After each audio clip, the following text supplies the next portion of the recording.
Hola mis queridos estudiantes, nuevamente en esta semana volvemos para trabajar el curso de redacción. En este caso vamos a trabajar el tema de la oración.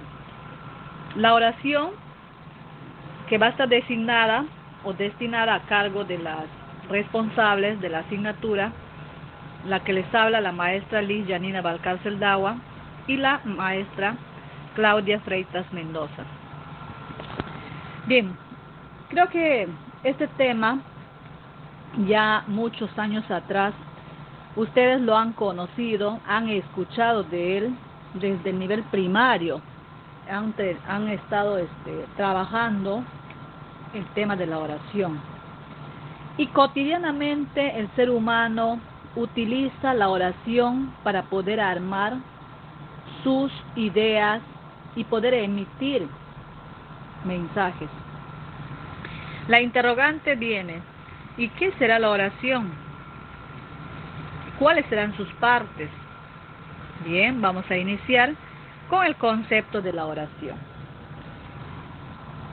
La oración es una mínima unidad de comunicación que tiene sentido en sí misma e independencia sintáctica. Dicho de otra manera, es el conjunto de palabras que expresan un juicio con sentido completo y tienen autonomía sintáctica.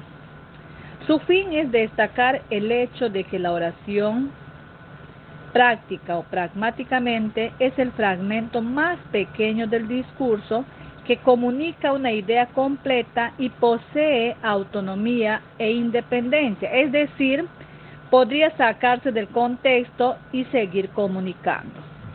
¿Sí? Acá tenemos un ejemplo. Juan Carlos es profesor. También podemos distinguir y separar tres unidades de habla, limitada, cada una por una pausa, las que se expresan con independencia sintáctica y entonacional. Por ejemplo, él es un buen profesor. ¿Sí? Hemos cambiado el término por Juan Carlos, hemos puesto en este caso un pronombre, pero igual seguimos deduciendo de quién están hablando. ¿Sí? En la oración, cada una de estas construcciones constituye una oración y termina con una inflexión entonacional descendente y pausa prolongada, las que se marcan ortográficamente con el punto. Entonces, la oración es un fonema descendente cuando se dé el caso de las enunciativas y va a ser ascendente en el caso de las interrogativas. Por ejemplo, tenemos acá una oración enunciativa.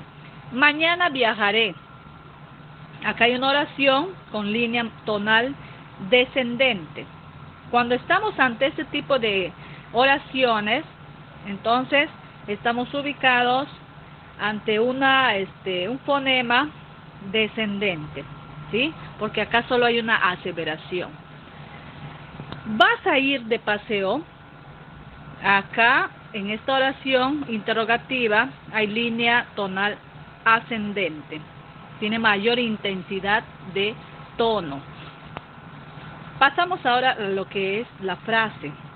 La frase es el conjunto de palabras con coherencia de sentido, organizadas alrededor de un núcleo y capaz de cumplir una función, pero no llega a tener sentido completo. He ahí la diferencia, jóvenes, tanto entre oración y frase. ¿Cuál es la diferencia? Que la frase no llega a tener sentido completo, mientras que la oración sí lo tiene. Acá tenemos un ejemplo, las hermosas niñas. Solo eso es una frase. ¿Sí? Tenemos un artículo, un adjetivo y un sustantivo, nada más. Pasamos ahora a conocer qué es la proposición. También aquí se confunden los jóvenes en este término. Se confunden entre proposición y preposición. Ahí está el problema también. No conocemos mucho de estos términos. La proposición designa a la unidad que posee sentido completo, pero carece de autonomía sintáctica. O sea, siempre forma parte de una estructura más compleja llamada oración compuesta. ¿Sí? Entonces, un poquito para aclarar, se debe tener en cuenta técnicamente que los términos como, por ejemplo, vayamos poniendo, aunque no hemos visto en este caso la palabra, el término enunciado, proposición y oración, que no son completamente sinónimos, ya que el primero se refiere más a aspectos pragmáticos, ¿no? El segundo más va a lo que son lógicos y semánticos. Y el tercero es puramente gramatical, que vendría a ser la oración. ¿Sí? Ahí también hay una diferencia amplia. Vamos al ejemplo de la oración compuesta. Manuel toca la guitarra. Ahí tengo la primera proposición, la primera idea. Y, que vendría a ser un nexo, Dora baila maravillosamente. ¿Cuántos verbos hay acá? Tenemos 2 verbos en esta oración. Dora baila maravillosamente viene a ser una proposición. La palabra es proposición, jóvenes, no es preposición. Sí, aquí ha habido una conjunción en la redacción, pero es proposición. Te dije que no vuelvas a ver. Tenemos acá una proposición subordinada. ¿Sí? La subordinada siempre es una idea, efecto, ¿sí? La que se da a partir de. Y siempre iniciamos con una preposición, puede ser que, quién, de, para, ¿no? Ahí tenemos el ejemplo. Continuamos. Ahora vamos a ver lo que es la estructura de la oración. La estructura de la oración. ¿Cuántas partes tiene una oración? La oración contiene 2 unidades significativas, entre las cuales se establece una relación lógica. ¿Sí? El sujeto y el predicado. Tradicionalmente se entendía el primero, o sea, el sujeto, como aquello de lo que se dice algo. Y el segundo como lo que se dice del sujeto. Bien, por ejemplo, acá tenemos el atento alumno, sujeto, compró muchos libros. Tenemos también ahí el ejemplo del predicado. Bien, continuamos la siguiente. Vamos a ver ahora lo que es la clasificación. Ya hemos visto lo que es la estructura. Hemos visto que se divide entre sujeto y predicado. Ahora vamos a la clasificación de la oración. Según su estructura, vamos a ver. Tenemos acá la primera como la oración unimembre. La oración unimembre es aquello que no se puede dividir en sujeto y predicado, ya que forma un solo bloque, una sola unidad. Vamos a conocer un poco más sobre las clases de oraciones unimembres. Las clases son interjecciones sin verbo conjugado, verbos impersonales, verbo hacer sin persona y el verbo estar más fenómeno meteorológico. Bien, en la primera clasificación de oraciones unimembres por interjección impropias. Ellas carecen de contenido conceptual. Por ejemplo, si decimos en algún momento siempre expresamos, ¿no? Oh, ah, va, son expresiones, oraciones unimembres de interjección impropia. Disculpen, es interjección propias.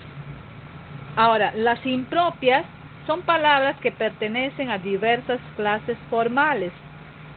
Cuando decimos, por ejemplo, diablos, Dios mío, son interjecciones impropias. Ahora, en la siguiente clasificación sin verbo conjugado, de valor imperativo, Por ejemplo, prohibido arrojar basura. Siempre cuando caminamos por las calles, los que se sienten afectados de tal acción ubican esta clase de oración unimembre, ¿sí? Y ahora, el de valor informativo, a veces están arreglando las calles y ponen un letrero donde dice hombres trabajando, una oración unimembre de valor informativo. La siguiente, en verbos impersonales. Tenemos ¿cuándo se da el impersonal? Mediante el término de fenómenos naturales. Por ejemplo, llovió sobre Lima. Llovió, que vendría a ser el verbo impersonal de fenómenos naturales. Impropias. Se remata por inventario. Ahí tenemos el verbo impersonal. Verbo hace haber sin participio. En todas las oraciones el verbo está en singular de tercera persona. Por ejemplo, hay expectativa por ver la película. La siguiente, verbo hacer sin persona. El verbo está en relación con los fenómenos naturales o meteorológicos y referidos al tiempo siempre aparece en tercera persona singular. Por ejemplo, hace muchos años que sucedió. Hace, que vendría a ser el verbo hacer sin persona. Ahora, el verbo estar más fenómeno meteorológico.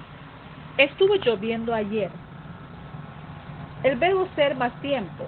Como el verbo ser de tercera persona de singular, el elemento nominal no puede ser un objeto directo.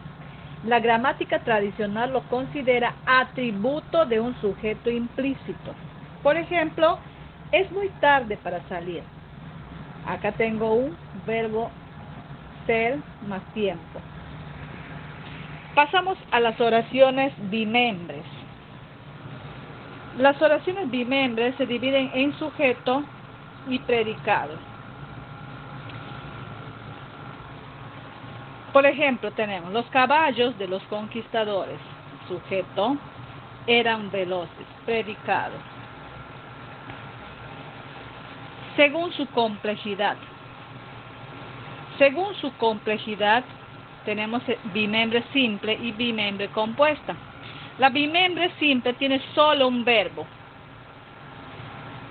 No tiene proposición. Los alumnos reclaman sus derechos. Sí, ahí no hay otra idea. Bimembre compuesta. Tiene dos o más verbos, incluyen las proposiciones. Por ejemplo, estudió en Senati, luego ingresaré a la UNAP. Ahora, según la actitud del hablante, criterio semántico. Ahí tenemos las enunciativas, las dubitativas, exclamativas, desiderativas y imperativas. Y por último, las interrogativas, indagativas o inquisitivas. Bien, vamos conociendo una a una. En las enunciativas. En las enunciativas, llamadas también declarativas o aseverativas, son aquellas que afirman o niegan algo. Ellas se expresan con verbos en modo indicativo. Por ejemplo, Carlos viajó ayer. ¿Sí? Eso está en las enunciativas. Ahora, en las dubitativas. Las dubitativas, llamadas también de probabilidad, son aquellas que expresan duda o posibilidad, generalmente van precedidas por los adverbios. ¿Acaso? Tal vez, quizá, solo. ¿Sí? Entonces ahí tenemos los ejemplos. Posiblemente, seguramente, probablemente. Quizá viaje hoy. Ahora, en las exclamativas, expresan una matriz emocional. Puede ser de alegría, sorpresa o soledad. Por ejemplo, bonita tarde. Y por último tenemos ahí las desiderativas, llamadas también optativas. Ellas se expresan deseo, anhelo, se forman con verbos en modo subjuntivo. Por ejemplo, ¿cómo me hubiera gustado estar? ¿Cómo me hubiera gustado estar presente? ¿Sí? Ahí están las desiderativas. Estamos en las desiderativas. Y bueno, creo que ha habido un poco de confusión.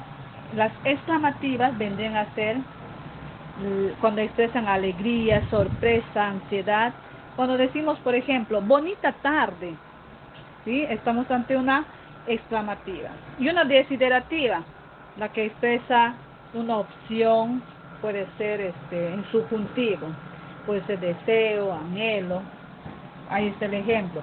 ¿Cuánto me hubiera gustado estar presente? Y por último están las imperativas o exhortativas, que son aquellas que expresan mandato, ruego, orden, pedido, consejo. En el habla, la entonación indica el correspondiente matiz. Este tipo de oraciones se pueden construir en modo imperativo, indicativo y subjuntivo. Irás y le pides perdón. ¿Sí? Ahí está un verbo indicativo en futuro imperfecto. ¿Sí? Tenemos acá también las interrogativas indagativas o inquisitivas. Ellas se subclasifican en directa total, indirectas totales, directa parcial e indirecta parcial. Una directa total exige como respuesta una fórmula afirmativa o negativa. Por ejemplo, ¿recibieron la práctica del lenguaje? Una directa total. Indirecta total son aquellas que se estructuran con el empleo de la conjunción sí. Por ejemplo, ignoro si compró los boletos.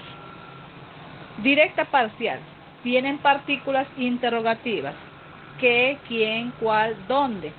Y la opción de la entonación descendente. ¿Quién llamó por teléfono? Directa parcial. Indirecta parcial.